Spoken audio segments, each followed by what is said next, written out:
आज चाहिँ मलाई किन सबैजनाले खाजामाला र अबिर लगाइदिनु भयो त अनि किन सबैजना एकदमै भावुक हुनुभयो त।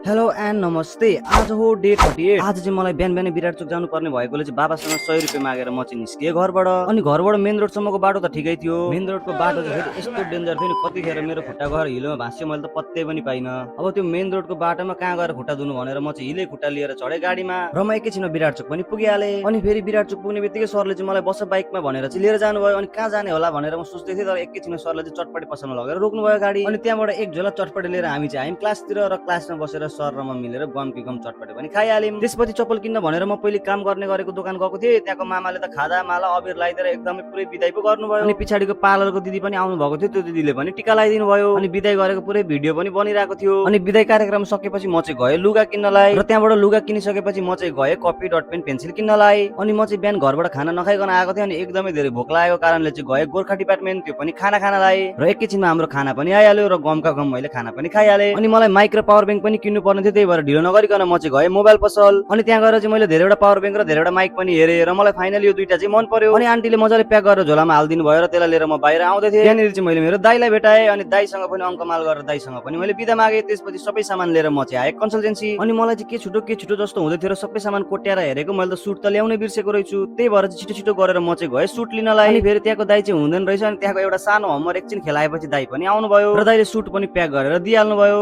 अनि सबै सामान लिएर म आएँ कन्सल्टेन्सी र सरको बाइकमा फेरि सबै सामान हालेर हामी चाहिँ आयौँ घरतिर। त्यसपछि सरको सहायतामा हामीहरूले सबै सामान सुटकेसमा पनि प्याक गरिहाल्यौँ। अनि अब प्याक गरेर मात्रै त भएन, यो कति केजी पुग्यो त भनेर नाप्नु पनि त पर्यो। अनि सफारीमा हालेर मिलमा लगेर चाहिँ हामीले सबै सुटकेसको वेट पनि नापिहाल्यौँ र सर चाहिँ जानुभयो घरतिर। र आजको लागि यति नै, बाइ।